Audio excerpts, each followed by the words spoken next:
The world drastically changed in August 1991, when the USSR de facto ceased to exist, and the global political map welcomed many newcomers, Ukraine one of them.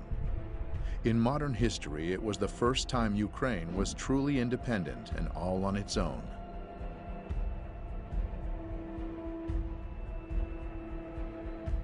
The red flag came down over the Kremlin tonight as President Gorbachev resigned and brought to an end 7 decades of communist rule in the Soviet Union. The years after the disintegration of the USSR became known as the Crazy 90s in all the post-Soviet territories. He's leaving behind 15 independent states which share only a disastrous economy and an uncertain future. After having been under a government-controlled economy, the free market dramatically changed the rules of the game. New businesses emerged instantly, and the first oligarchs were born overnight. The former country with no class division suddenly became stratified. The chosen few became rich, while the rest had to fight to survive. Сразу же после получения независимости началась еще более дикая приватизация и растаскивание имущества государственной собственности, понижение жизненного уровня населения сразу же после получения независимости. И причем какие бы власти не меняли друг друга, для жизни рядового гражданина ничего не меняло. Там происходил просто систематический грабеж населения, грабеж граждан, грабеж украинского народа. И, конечно, люди уже устали от этого произвола, от этой совершенно сумасшедшей коррупции. The people's growing discontent made Ukraine more vulnerable to outside forces, and a new kind of warfare was launched, one not known before, the color revolutions. Demonstrators clashed with police, hundreds of thousands protesting the results of the election and calling for a new vote. Ukraine has had 2 color revolutions in its 24 years of independence. In 2004, crowds of people descended upon Kiev, marking the start of the Orange Revolution. At that time, Ukraine became once again a battlefield of 2 forces, the Russian and Western governments. The culmination of this conflict took place during the presidential elections in November of 2004.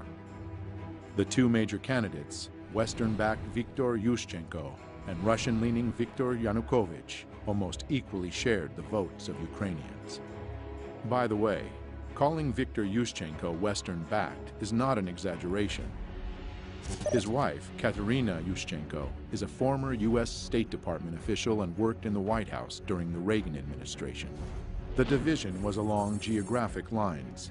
Traditionally, Russian Eastern Ukraine voted for Yanukovych, while Western Ukraine chose Yushchenko. By the announced result, Viktor Yushchenko lost to Viktor Yanukovych, but thousands of people didn't agree with it, and they came to the central square of Kiev on the 22nd of November. The situation received wide news coverage. The country's election commission ignored reports of fraud, declaring Kremlin-backed Viktor Yanukovych the winner. International politicians, such as former General Secretary of NATO, Javier Solana, became frequent guests in Kiev, initiating negotiations between parties.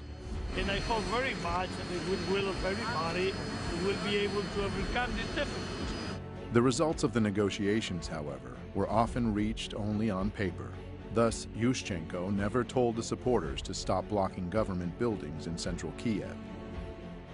Therefore, these non-violent and very orange protests lasted for a month, during which time the previous election results were annulled, marred by massive corruption, and new elections were announced.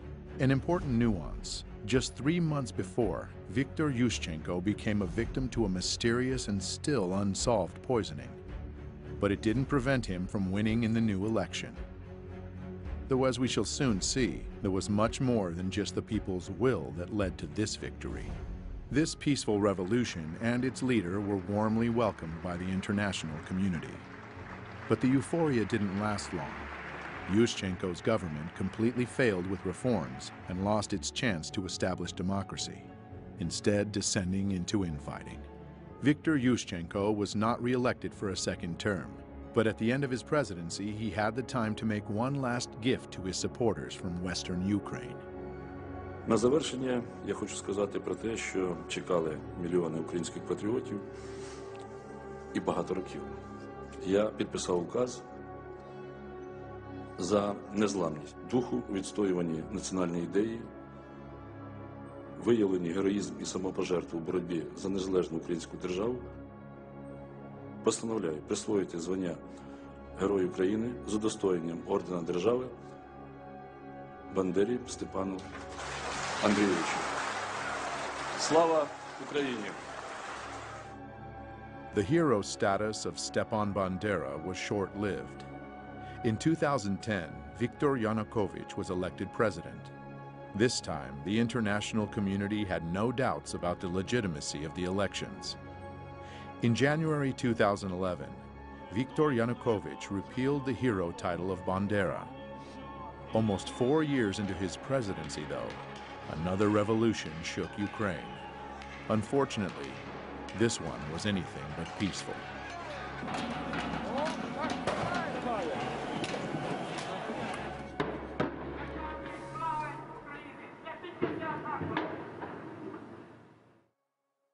Mr. Yanukovych, I'm an American. I'm an outsider to this situation, and it's very complicated. But I would like, as a filmmaker, just to jump into the action and go to those moments in November 2013. You're president of the Ukraine. You've been president for 3 years at this point. The country is in bad economic shape, very bad. You have a trade agreement with Russia, and now you're seeking to make a better agreement with the EU, with the European Union, and you are negotiating. Can you bring me to that moment and what you're thinking? Действительно, это был очень сложный период времени для Украины, и нам нужно было найти решение проблем в 2013 году. Поэтому у нас было два партнера. Прежде всего, мы рассчитывали на Международный валютный фонд.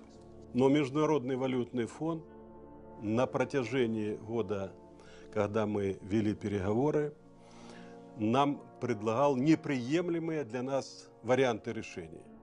Значительное поднятие тарифов для населения, прежде всего на энергоносители и на газ, то есть значительный рост расходов населения, при том, что доходы оставались прежние. Мы на это не пошли. Мы предложили другие варианты решения вопросов. Мы получили официальный отказ Международного валютного фонда в ноябре 2013 года. Оставалась Россия. Россия нам сказала, что мы готовы с вами работать как партнеры, если вы учтете наши интересы. Того, что экономика Украины и России зарождалась как единая экономика, сложились абсолютно уникальные, особые экономические отношения. Рынки в России были полностью открыты для украинских товаров, а при этом наши границы с Украиной таможенные полностью раскрыты. Таким образом, Евросоюз как бы заходил со всеми своими товарами на нашу территорию без всяких переговоров. И когда мы начали считать балансы, мы увидели, что соглашение, которое подготовлено Европой для Украины, требует больших экономических расходов, компенсаций потерь, а Европа компенсации не предлагает. При том, что российский рынок при этом для Украины частично сокращался или прикрывался. Сказали, конечно, если Украина решила так поступить, это ее выбор, и мы уважаем этот выбор. Но мы не должны этот выбор оплачивать. Наши переговоры с Европой не увенчались успехом. Поэтому на этом пути мы предложили сделать паузу. Violent clashes erupted in the Ukrainian capital Kiev as more than 100,000 people protested against a government decision to delay an association deal with the EU. Vitaly, you were Minister of Interior Affairs for the Ukraine during this period, and you were Chief of Police, essentially, of the country Can you tell me your version of what happened from November protests through February protests? Мы располагали информацией, что протестные акции в любом случае массово планируются и начнутся в 2015 году. Но оппозиция воспользовалась тем фактом, что в начале Кабинет министров, а затем и президент приняли решение временно отложить подписание ассоциации с Европейским Союзом. Arseny Yatsenyuk, leader of the opposition party, Fatherland. Oleg Tagnibok, leader of the opposition nationalist far-right political party, Svoboda. Vitaly Klitschko, leader of the opposition party, Udar. Both EU and Ukrainian officials said on Thursday the suspension of talks on closer ties could be revived after the two-day meeting. But officials said the deal was off the table for now. Expected more.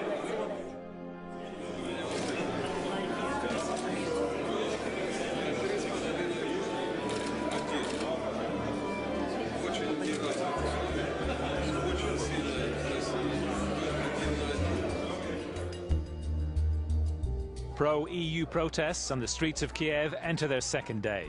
The crowd of around 1,000 protesters were joined by the leader of the opposition, the reigning world boxing champion Vitaly Klitschko. He called on the demonstrators to maintain pressure on the government after it decided not to sign a major trade deal with the EU. You go back to Kiev the next day after the meeting with Merkel, and protests are up, am I right? Can you take me through that period?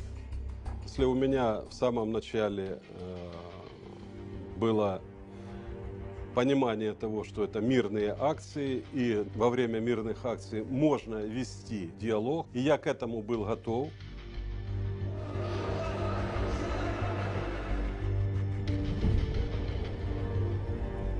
И говоря о протестах ноября-февраля, необходимо обязательно учитывать динамику их развития, которая происходила на Украине заранее до того. Огромное количество общественных организаций, которые финансировались из-за рубежа, огромное количество журналистов, работающих на гранты.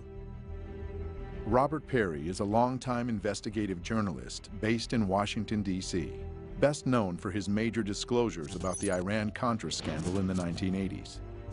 He is the founder of Consortium News, where he has reported extensively on the crisis in Ukraine and the forces behind the unrest. An NGO is a non-governmental organization. Now, many NGOs are quite legitimate. They represent good causes. Maybe they help people in a country feed or deal with water problems or deal with various kinds of social problems. But there are some NGOs that have become funded by government entities and serve more the purpose of that government rather than trying to serve the people that they are ostensibly working for. One thing we saw in the 1980s, at that point the Central Intelligence Agency had been largely discredited because of scandals that had been exposed in the 1970s. For 15 years, the CIA has secretly financed overseas activities of the National Students Association.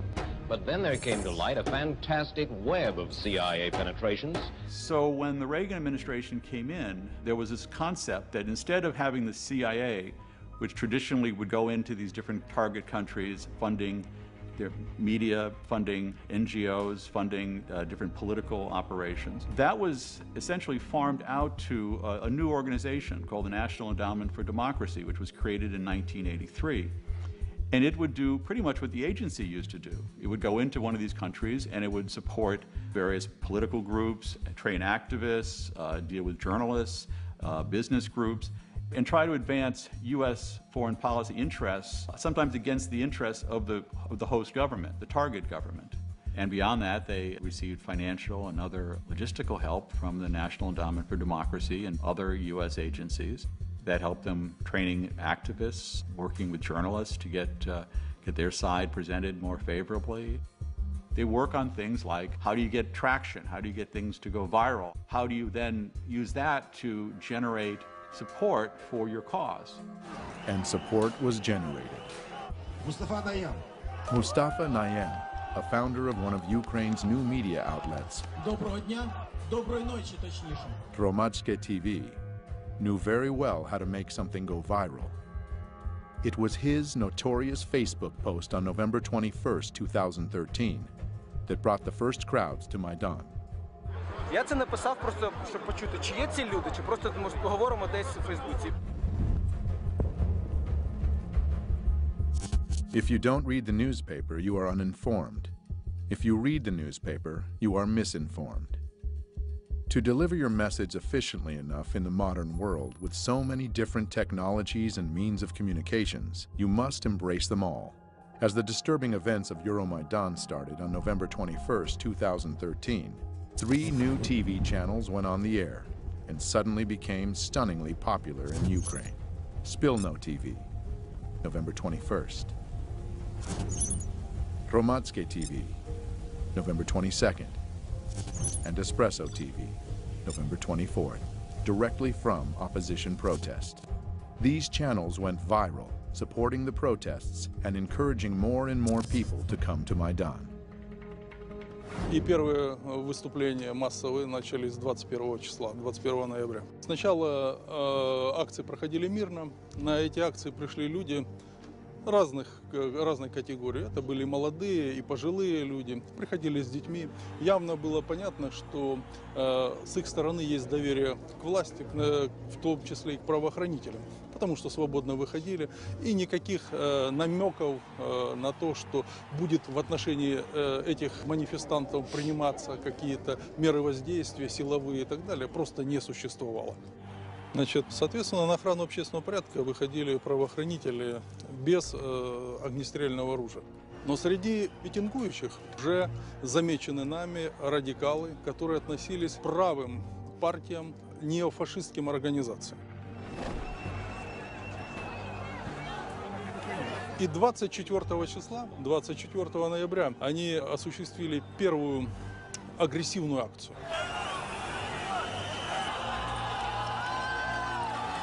24 числа первое было нападение на кабинет министров и первое нападение на сотрудников правоохранителей, которые охраняли. Второе нападение на правоохранителей службы безопасности Украины произошло 25 числа. Затем небезызвестные события 30 числа. November 30th of 2013 became the first turning point of Euromaidan, and one of its most reported and mysterious events.